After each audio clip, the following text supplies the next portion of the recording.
Hey, good afternoon. It's Matt Green. Welcome to our broadcasting of the Real Insights Live, where we semi-monthly talk about all things real estate here in Utah, interview some of our most successful real estate agents here in the state, and just talk about general trends. I'm your host, Matt Green.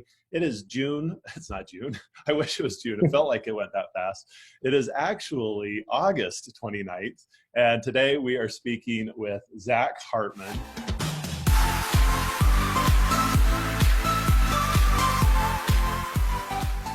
Before we do that, I just wanted to make a couple of announcements. First of all, kind of a really important part is just the effects of Hurricane Harvey continue to devastate much of coastal Texas and the Houston area, as many of you know right now.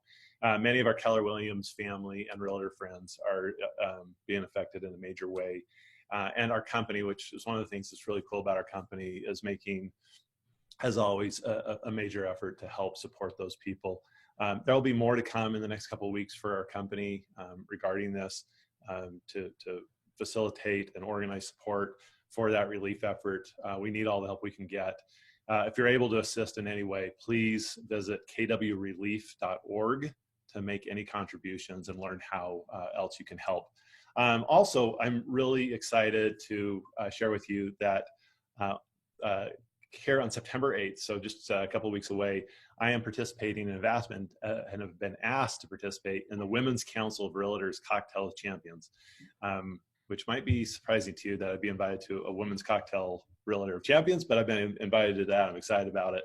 That's September 8th. It's part of the UAR annual convention up in Park City. It's from 12:30 to 2:30. If you're a realtor in the area and going to be participating, we'd love to have you there. The Cocktails with Champions is a fundraiser to benefit our PAC and the Women's Council of Realtors, and they will be auctioning off champions time, so one-on-one time with some of the champions, of which I'm going to be one of them. So anyways, love to have you participate and get involved with that. If you haven't already, please take a minute, like us on Facebook. You can find this monthly or semi-monthly event at facebook.com/KW Utah. Make sure you give it a thumbs up and like it, follow us there. And you can personally follow me at facebook.com/Matt Green Utah. Today, if you're enjoying the interview and would like to ask questions, please feel free to put some questions there at the bottom. We'll do our best to get to them today. And certainly send us the love, hit the like button and the love button. We always appreciate the positive feedback. All right, without further ado, I'm super excited to have a good friend and guest on today, Zachary Hartman with Land Advisors. Zach, welcome to the call. Hey, thanks, Matt. Thanks for having me on. Enjoyed hanging out with you Saturday. I had no idea that a man of your size could do what he did on a wakeboard, so impressive. No comment? Yeah, size. Yeah, I can't do anything about it. That was a lot of fun and some serious air. You blew my mind. So you're going to stretch me to do new things. I know that. So I'm excited to get back out with you on the boat. So let's just kind of jump into it if you don't mind. So we titled this conversation, The State of Land and New Home Starts in Utah.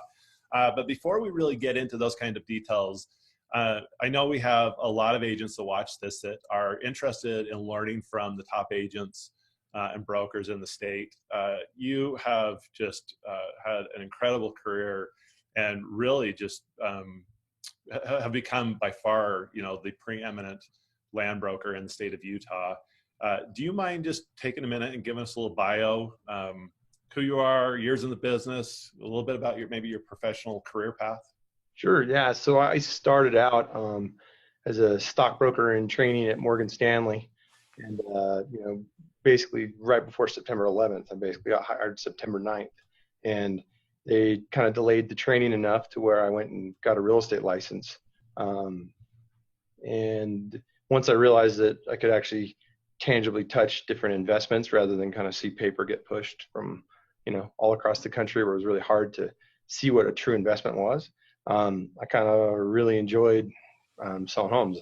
I started selling houses on Gentile in Layton for Northern Regal Homes.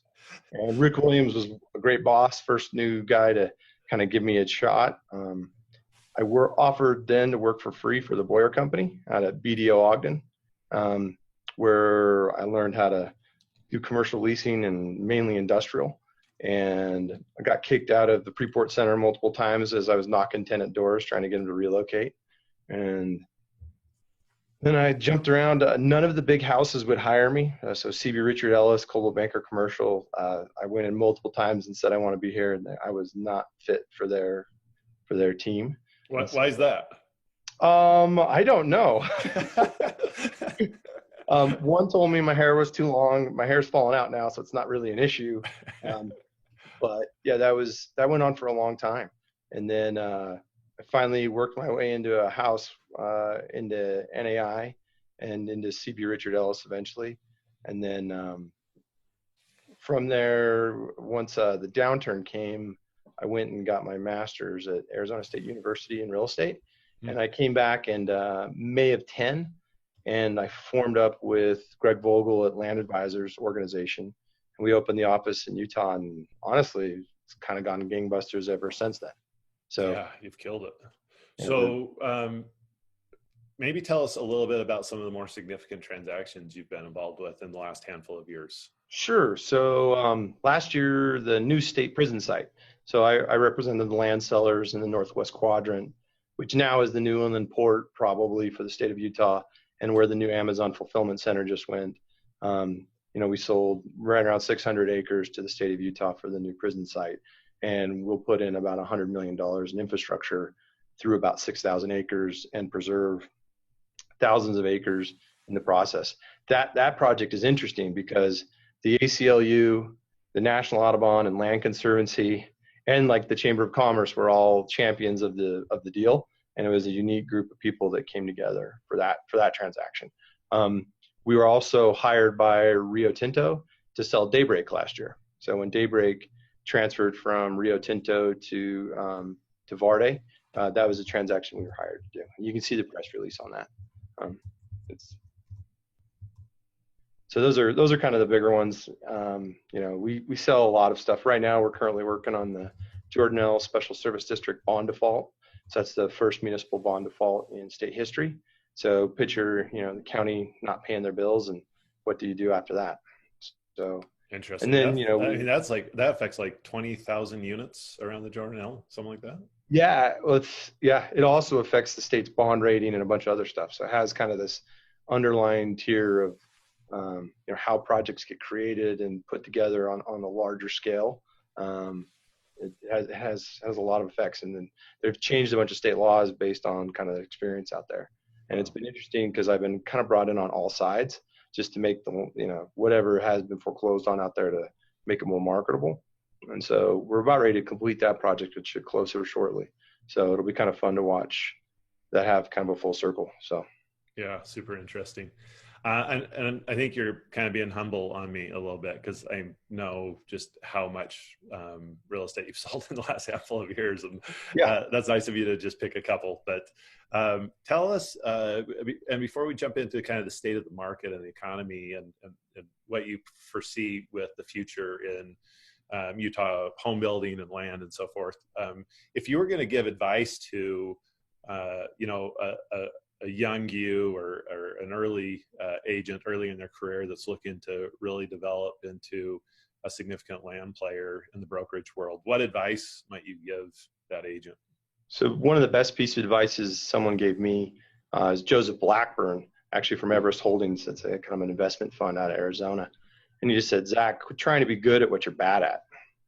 And kind of gave me the lesson of, you can't fly the plane, fuel the plane, plan the missions, do the maintenance, and do all these things that are required. Just either be the mechanic or plan the mission or fly the plane. And so, and Green, I don't know, I think you would tease me when we first met because I'd use the term buckets, right? I was just going to bring up buckets. That's it. So you could ask me to sell the greatest piece of real estate on the planet, and if it didn't fit in my bucket, I wouldn't touch it, right? Right. And I would say that discipline, it does two things. One, it gives you credibility in what you pick. And then two, it gives you discipline. So, you don't spend your time learning about, office buildings because some landowner called you to sell an office building when really that's not. They should just refer it off and just call it a day. Yeah. I would say that's the number one thing is just be very specific in what you do. And I mean, you can probably vouch for this. I mean, I probably put in more hours than most people, I would think. So I'd just say hours worked in addition to specific focus are probably the two things that just, because I was not born with I don't have a huge basket of talents, right? So, I mean, standardized testing would prove that 80% of the world is smarter than I am. So, according to the percentages. So, I think that's, part of it is I just outworked people. So. I love your self-deprecation, and then when you get into your bucket, how cocky you can get about it. But you deserved it. You've earned it, right? So yeah, that's it. Well, that's it. Because it is that hard balance, right? When you go meet a new client, you have two things you have to accomplish. They have to like you, so you can't be a douche, right? You can't be someone that is like, I'm amazing. But at the same time, you have to make them know that like I'm the best there is, and you're a fool if you don't pick me, right? Yeah, yeah, I love that. I distinctly remember several conversations when we first met where you said, hey, we'll have a great relationship as long as you remember to stay in your bucket and I'll stay in my bucket. And I've always appreciated that. Yeah. All right, well, let's jump into the market data a little bit and what's going on with the state. So historically, how does 2017 new home starts and existing inventory of new homes compare to previous years? What are you seeing in the marketplace? It's funny, it's a good tie, right? To say, hey, that we have way more starts than we have closings, right? And it's just difficult, right? Because you're going to have years past where we were 16,000 closings, right? And this year we're going to be 10,000 plus or minus, right? So, if you think about the cycle and how it works, everything that's delivered from a new construction standpoint sells, right? Even if it's pretty poorly designed, even if the sales people that selling it aren't that great, because there just isn't a ton of supply, right? There's just such a lack of inventory. It covers up for a lot of mistakes by builders or. Yes, and you could go through and we could name a million things that are slowing down the process. I mean, you just think of it, the builder law used to be 100 days to build a home, plus or minus maybe 20 days. And the backlog is well over 6 months now just to get the trades there on time. So just that lag does a couple things, right? When somebody buys a subdivision, they know that they're not going to deliver a home in 100 days. They know they're going to deliver it in 6 months. They know the trades to get in the horizontals, to get the sidewalks in, to get the roads in, to get the city there to approve it. It's just going to take longer. And so everything, you got to pay a little less for every site, or make a little less, whichever you decide. And that is just going to have kind of snowballing effects on the cost of the home and the deliveries of the home, right? So, you stare at the market right now and you're going to see, the one thing about Houston, which, kind of breaks your heart to see, but think about it. Houston spits out 32,000 permits a year, right? So, I mean, we're a drop in the bucket to Houston, and you're going to have to. So we're from a national market perspective, we're a drop. Well, what's going to happen? I mean, you're going to have to go rebuild Houston, right? And so our commodity prices are going to go up, and and we got to help each other and figure it out. But if we thought we had a tight labor market, and a hard to get land deals done to make homes affordable, now it's going to get even harder, right? So go ahead. Sorry. And anti-immigration is super hard on new construction. And so, it's like a perfect storm of things trying to make homes more expensive. So, yeah, interesting. So I was kind of looking at the data. New home closings up 13% versus new home starts up 20%. In some ways, you might think that, if your closings aren't matching your starts, either one of two things are happening: the market's slowing down, or new home construction, people are just the builders are getting maybe more encouraged that the market's going to support, so they're continuing to increase production. Do you have any sense for how are home builders bringing new product online, and are they really speculating at a rate that you think is unsafe, or or not sustainable, or do you think they just can't get enough product and they'd Yeah, love to bring more product if they could? I don't think they're going too fast. So if you think about it, we had a super wet spring, right? So every project we thought we'd be laying asphalt on, sometimes like I have a project in West Jordan, 2.5 months behind, right? Yeah. Final plat, waiting on sign-offs on sidewalks, and they wouldn't allow us to break ground on the home. So add in kind of a late spring, and then add in a backlog of 6 months. Truthfully, you probably take a percentage on a monthly basis, right, and divide it. That's probably your spread, right, between closings and starts. Is the delay in deliveries from a construction labor shortage and just a weather delay. Yeah. So I don't see that as a gap. I mean, because you look at the built inventory as far as existing specs, and it's just flying off the shelves, right? Yeah. Yeah. So inventory in Utah all-time low, and demand and time on market, the strongest it's ever been. Yep. There was a lot of discussion at one point about builders being apprehensive, especially those that were impacted by the Great Recession of 2011, 2009, 2010, where it just got crazy. Do you think builders are still apprehensive about market conditions, about bringing too much product online, or is it just a source of not being able to find the resources to bring more product online?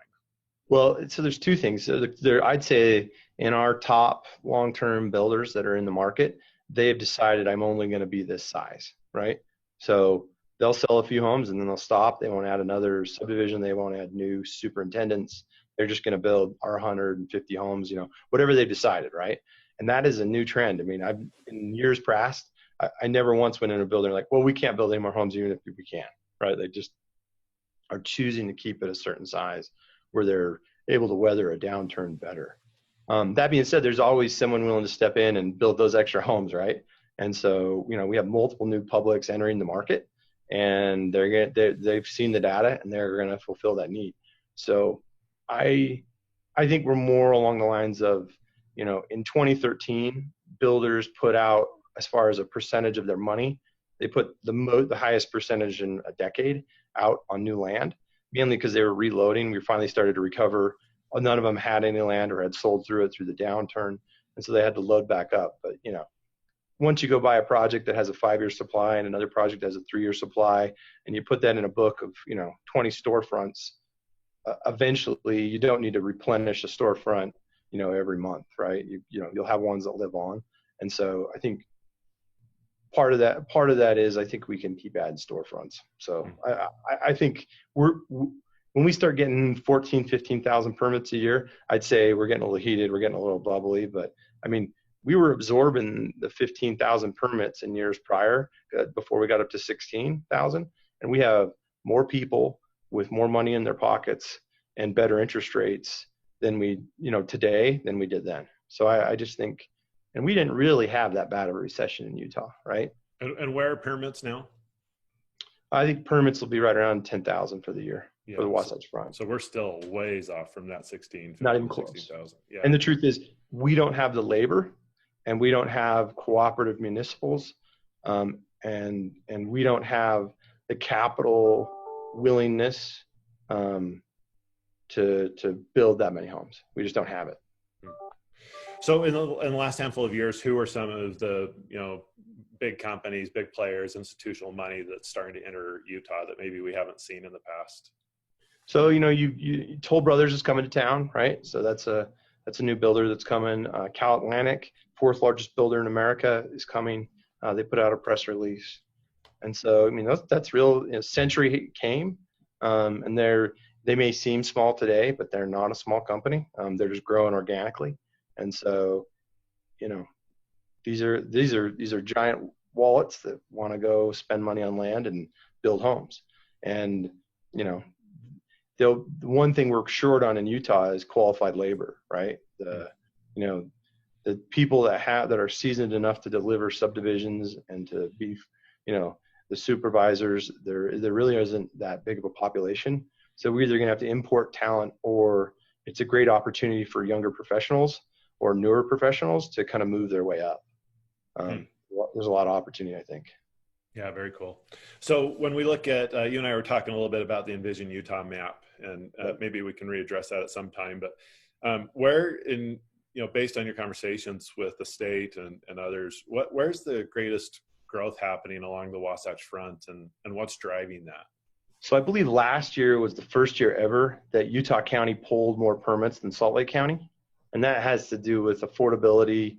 They also have a pretty strong job market. And those municipals in Utah County are a lot easier to work with than the Salt Lake County municipals. So you can actually deliver product. It'd be interesting to see if we actually had, a little more reason from the city councils and, the different municipals in Salt Lake County, if they would have lost permit market share to Utah County, just because of, lack of the ability to deliver, just because you couldn't get them through the process. So, but the market's demanding that. I'll be interested if that's a long-term trend or not. So I would say, you can see from Lehigh to Saratoga to the southwest part where, you're talking South Jordan, West Jordan, Harriman, Riverton. You've had a whole bunch of new freeways with Mountain View Corridor and Pioneer Crossing, 2100 North, that's opened up a lot of new land, and it changes the way traffic flows. So, all that land has already been kind of gobbled up, and it's all set in the runway for future development. I think that's where you're going to see your growth. It's funny you mentioned the Envision Utah map. We talked about this, but I don't think people have an understanding that basically in about 10 years, we're completely out of land. Yeah, that's where I wanted to go next, because that was the dialogue that you and I had in the last handful of days that really surprised me. And I think just growing up here in Utah and being around forever, it just seemed like there was no shortage of land along the Wasatch Front. And all of a sudden, driving around and starting to get a better understanding of some of the conversations you and I have had, there's not a lot left that's really in this corridor. Think about Kaysville, right? Yeah. Kaysville, 10 years ago, looked like fields and nice houses, and right now, try to land a 12-lot subdivision in Kaysville. Yeah, it's really hard. So based on that, how does that? What's the impact of that for affordability, and or how does that come and impact the conversation around a potential bubble? Because there's starting to be some of that discussion in our industry now. Again, hey, we're starting to see, or there's concerns about a bubble forming, and I don't know that I see that based on some of the underlying data, but what are your thoughts relative to that? So, the downturn was the best part of my career. I loved it. So I'm not afraid of the downturn. I'm excited for the next one. It was a lot of fun. Totally interesting every day. Lots of opportunity. Yeah. A lot of market share growth. People just buried their heads, and there was a lot of work to be done. But now, it's funny, you look at it, and I just don't see it. I don't see where those come from. So builders traditionally have, a multi-year supply of land, and they're down to 18 months, 12 months, 8 months in certain areas. So, I think you just look at the fact that some builders are closing more subdivisions by selling out than they're able to add new subdivisions. And it's really hard to have a bubble if you have a shortage of supply, right? And it's not like we're seeing highly levered closeouts. We're seeing people put money down or pay cash. We're definitely not seeing good lending on land deals. You have to have real hard lending. Good lending meaning banks overextending to people that they shouldn't be. Well, yeah, they're really doing their due diligence. We did deals in the downturn. Before the downturn, that the buyer would take out an entitled appraisal and would take cash out at closing rather than put money in, right? And now, at minimum, they're putting 30 to 50% in. And then, if they're getting 70% loans on land deals, it's because they have a giant, commercial portfolio to back that up. And it's more of a credit facility than an individual loan. And, the temperature for a flip in this market is zero, right? It can be done and people are doing it, but, before flips were kind of how you got things done. And that just isn't happening. To get a transaction closed, it has to be so perfect. Every approval, every signature, every mile, every signature on a miler has to be completed.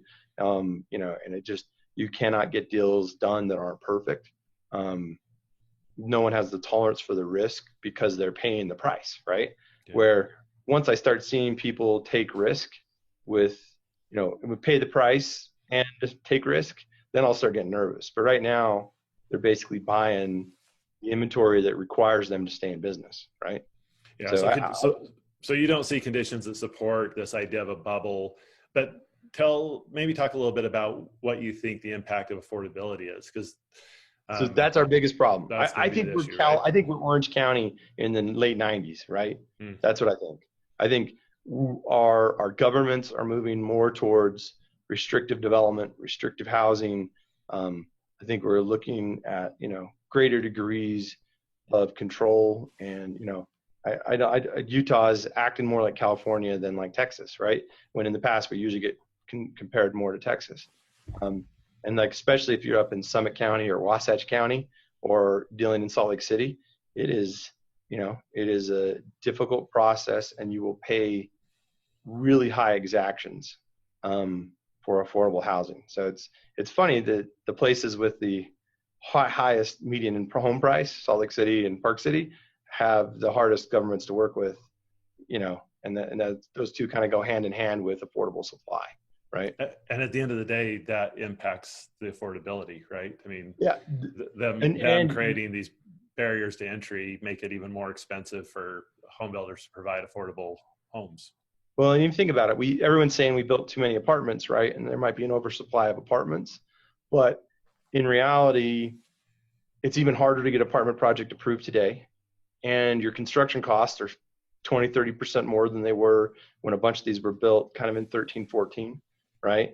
And then, to go get a loan for a $40 million apartment building, to get a construction loan, you have to put more cash down than you did 3-4 years ago.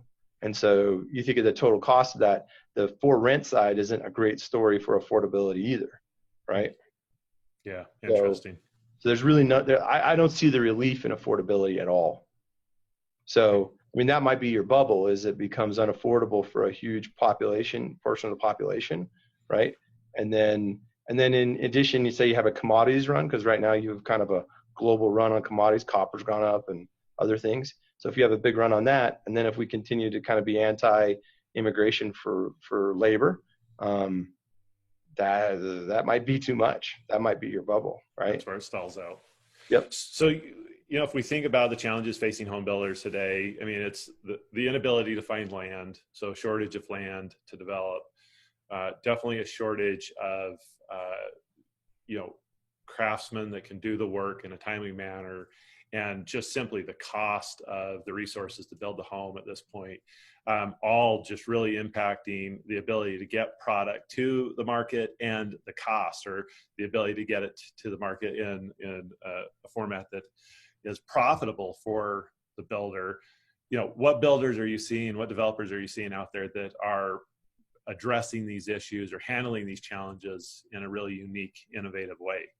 I mean, it's hard not to tip your hat to Ivory, right? They have so many different storefront locations where, some builders will require, they have like 4 or 5 regional storefronts, and there's multiple models there, and it's kind of like more like a megaplex shopping center, right? Mm-hmm. Where Ivory will say, hey, we're going to pound out 6 lots here, and we're going to do our 1,000 lot thing over here. And they're willing to grab all the deals that make sense, that are in the market. So I think that's pretty innovative. Garbett Homes has done a great job of getting cities and counties to understand the importance of design and certain, kind of green factors. And it's a good way for them to get projects approved, because they want to see that trend in their city, right? So by bringing what I call, kind of a proprietary technology to the table, they get treated a little better at the city council, I think, than other builders. And rightly so, probably, because they responded to the requests from most of the city council, people that we meet with. So I'd use those two as a really good example of what's going on. Cool. Anyone kind of doing anything innovative as far as product or home building, or? I kind of like to pick something that's just kind of a little bit out there. So Nielsen Homes has a patio product out in West Haven that has a couple bedrooms and a giant RV garage. I mean, if that isn't Utah, like, I don't know what is Utah, right? Because it's funny, we've always had these Pulte's and Jones Lang Homes that come to Utah, and they tell us we don't need basements. They tell us we don't need storage. And, I love that they're trying to tell us how Utahns want homes, right? And I just kind of laugh when we sit here and hear how, Colorado design is going to improve Utah sales, right? Right. And it's just kind of like a funny story to me. So it's fun to see people that are like, no, this is what the consumer in Utah wants, and this wouldn't be acceptable at any home show outside the state of Utah. Yeah, it's interesting. We see that a lot, I think, for sure. As you think about millennials, and there's just a lot of articles and dialogue around how millennials' desire for home ownership and what they're looking for in a home is very different than maybe what their parents were.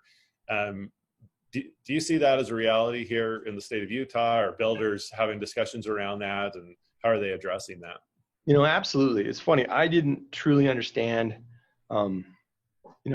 the millennial. I just was like, oh, it's people you can't make happy, right? And that was kind of my first take. And then as you learn and you listen, you're like, oh, actually, these guys, some of them are pretty smart. They're basically saying, I don't want a ton of debt. I want to be able to afford the home I live in. I don't want to be in a car commuting for 3 hours every day or 2 hours every day. And the truth is, they're willing to kind of take some trade-off and sacrifice a few things in exchange for quality of life, right? And I think that'll support, where we're running out of land, and you're probably over the next 20 years to hit our population growth, which we're going to double, right? You're going to have to knock down 30% of the built environment. So just think about everywhere you drive. If you're going to double your population, where would people choose to be? And if you're going to pay, $300,000 an acre for land out in the middle of South Jordan, I mean, why wouldn't you pay $500,000 an acre to be kind of closer into almost Salt Lake City, right? It's going to get to that point where the costs for construction, the cost for land are just going to force better locations and probably better design. It's probably a function of whether or not the cities will adapt and allow it, right? Yeah, we've awesome. seen some really cool product come out. To Salt Lake City's credit, they may be difficult to deal with, but they've approved a couple cool projects. It's changing the vibe of downtown Salt Lake, which we're not really. We'll have our urban moments. We're definitely a suburban market, but the percentage of kind of urban product is going to increase. Yeah, right. I hope so. I mean, I like to see that. Let's pause just for a minute. I wanted to recognize just a couple of the viewers that we have on Facebook Live with us, and some really nice comments. Jesse Pull down St. George saying, thanks for doing these. Someone else saying invaluable information. So anyways, Zach, a number of people appreciating your comments and insights. So thank you again for the time. If we can, let's take 5 minutes, and if you would, just comment on maybe some of the outlying areas like a Summit County, Wasatch County, Washington County down in southern Utah. Any thoughts about what's going on in those parts of the state? Well, Washington County was in the news, right? They're trying to get their Lake Powell pipeline approved. Their $1 billion pipeline that'll be $3.5 billion, right? Yeah. So I look at that, and it is really hard to get your arms around the land in Washington County. We've done a fair amount of business down there. And it's mainly because you kind of have such a large supply, right? So huge supply of land, but a tremendous lack of water, right? Is water the ish, right? So years 1 through 10, we're probably pretty good. Years 10 through 20, probably not.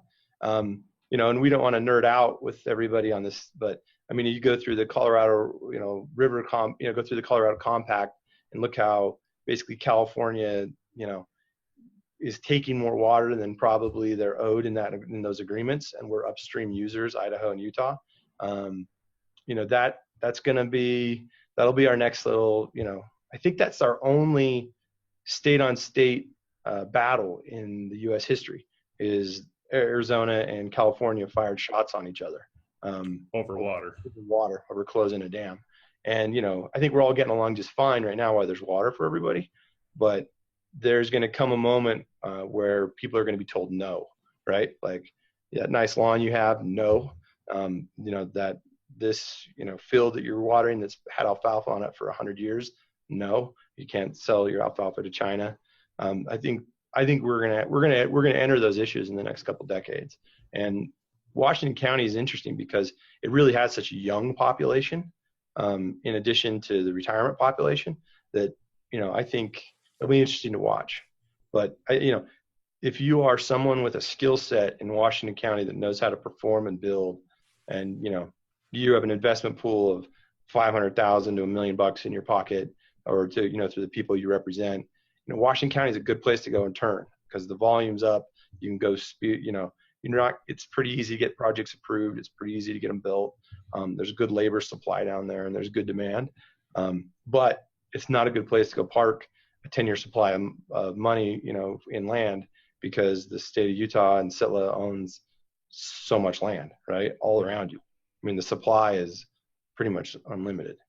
Yeah, so you don't know how that factors in potentially, or what that play is that could all of a sudden impact your, Where Summit County is kind of the exact opposite, right? Summit and Heber or Wasatch, or not. Yeah, Wasatch. So Summit is interesting, right? Because you probably have more water up here than you have legally entitled permits. So it used to be that water shares were like 30,000 a share up here, and it was crazy money. But now that there's no place to put those water shares, the price on the water's gone down a ton, and essentially it's still not a plentiful supply, but it's not 30,000 a share. It's more like 8,000 a share. And so you have, all these different permits going on. But to give you an example, we have a project up there. The application started in the 1980s, and we have yet to record a plat.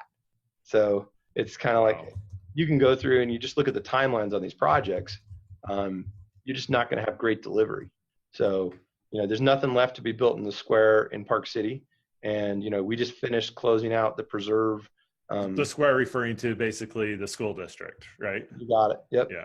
And so, Promontory is working on their expansion. You look at the sales around the Jordanelle, that's probably where your future growth comes. The Mayflower project we keep hearing about nonstop. I just can't wait for someone to actually do their $150 million chin up to start that. I have disbelief in my heart. But, we've been hearing about it for 30 years. I bet we'll hear about it for another 30. Yeah. So, and then you look at Heber. Heber is funny because they, at certain times during the downturn, they were pulling 20 permits a year, and then now they're having a pretty good year. So that's a hard place to put money, just because your supply can squeeze off so fast. But right now people are turning deals and it's working for them. So I'd be a little, I'd choose the Jordanelle as kind of the growth area, because that's kind of Park City expansion, and you get all the benefits of Park City with a little bit lower price. Yeah, interesting. All right, question for you from one of our listeners. What advice do you have for a new guy looking to build a small development like 6 lots? Is there any room for the small guy out there that does 5 or 6 deals and just wants to? So here's the thing, right? Because in the past, a lot of these big home builders wouldn't touch those things, right? So as competing against other small developers, but today an Ivory will go do a 6-lot subdivision. Yeah, I think that's the bread and butter, honestly, because you're not going to compete on a 30-lot deal, right? Unless you've got a big wallet and we all know your name. So I think that's a great place to start. I think going and doing 6-lot subdivisions, you couldn't pick a better way to do that. The trick is you got to kind of have partners you trust. You got to be willing to close those projects unentitled, probably to give you an advantage. So you just got to have a skill set. I didn't mention this part of my background, but I spent many years in the billboard business, getting billboards permitted and approved. And that learning how everybody hates you every time you go get a permit was a good way to kind of realize, when you actually had a product people wanted, how to get it approved was a lot easier. So I honestly think there's a good future in being a 3 to 10 lot subdivision creator. How do you find those, or what's the process to create those? You just go pull out a city map and start dialing for dollars. It's ground and pound. Yeah. Go find somebody that's got $1 million that likes you.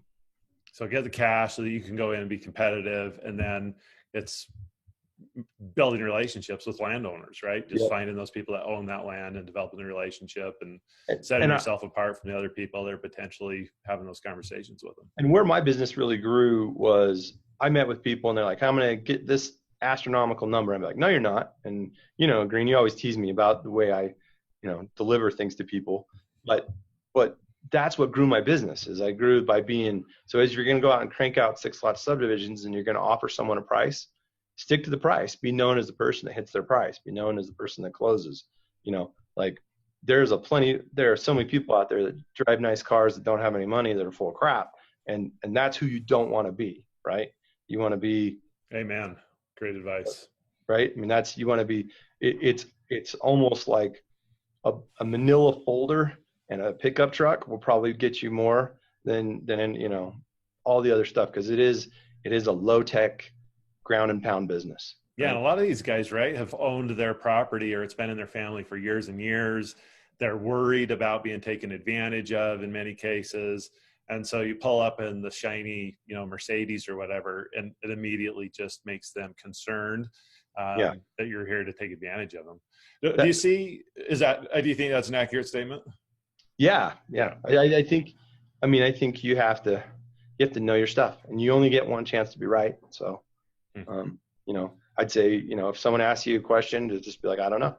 How often do you think deals at that level are being, people are just coming in paying cash for the property versus partnering with the landowner and offering them something on the backside?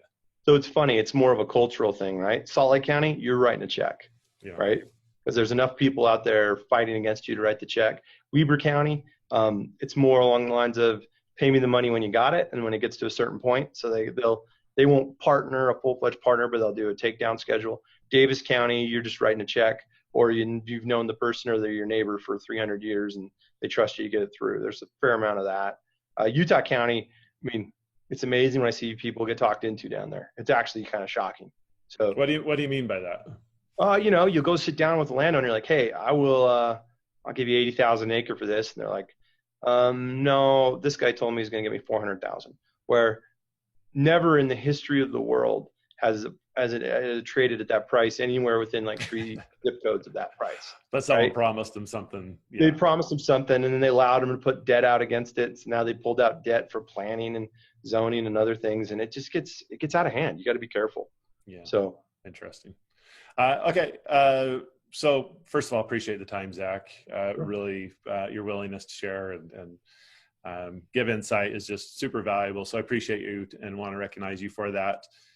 If people want to connect with you or ask you a question offline, where best for them to do that? You can just shoot me an email, zhartman@landadvisors.com, and you could just go to www.landadvisors, and I'm the only person in Utah. So. And what's coming up for you? Anything in the future that is exciting about Zach Hartman's life and business? No, so I think what we'll do is we'll close the JSSD bond default deal. That'll go down, in a couple months, and then we're also going to close the balance of the Northwest Quadrant. And I bet you'll see over the next year the creation of an inland port, and between that you'll probably see a couple major employer announcements. We'll also, we've got a few projects going on that'll be announced that are just kind of like 50 and 100 acre kind of mixed use projects that'll show up. So. Interesting. Describe an inland port. What do you mean by that? So you pull into the port of Long Beach, right? And you have union and you have rules and you have all these things. And then this way we could just pull into the port of Oakland, put it on a train, send it to Utah, and then have it go through Utah kind of right to work practices and and not pay taxes. And then you could have different forms of manufacturing where the taxes are deferred until the next point, right? And it's really going to give Utah a competitive advantage. It's kind of like the Golden Spike Part 2. And one thing that I don't know if the people of Utah understand, but their legislators are pretty awesome at doing everything they can to give Utah an advantage. And in the governor's office, if anyone had any idea how hard the state works to make sure Utah has all the jobs that we do have, and you look at our growth rate and our job rates, it's really impressive. People should give their legislators and the governor's office an attaboy, because they've really done a good job. And they really, they're doing cutting edge stuff all the time to make sure we have the jobs we would like. So yeah. I couldn't agree with you more. I think sometimes we take it for granted how fortunate we are to be here in Utah. And when we really start to look at our economic data and job growth and all our cost of living and just all these things. We are really, really fortunate to be where we're at and have the leaders that we have. So, all right, Zach, my friend, thank you so much for being with us today. That is our issue of Real Insights Live today. Thank you for joining us. If you'd like to see a copy of this or get a reproduction of this, of course, you can get it on our Facebook page, facebook.com/KW Utah, or on our YouTube channel. I can get that out. YouTube channel at kwutah.tv. And of course, if you liked today's content, please give us a thumbs up. Please ask questions. We'll continue to respond to comments afterwards. Zach, are you a Facebook guy? I don't know that. Yep. I don't I'm think not. so. Yeah. So if I have questions that I don't know how to answer, I might be pinging you later to ask you how to answer some of these maybe we'll questions. get an account and work on my social ability. Yeah, right? Okay, I don't know. That might be dangerous. Anyways, thanks again, and peace, love, and productivity. Thank you, guys. Thanks.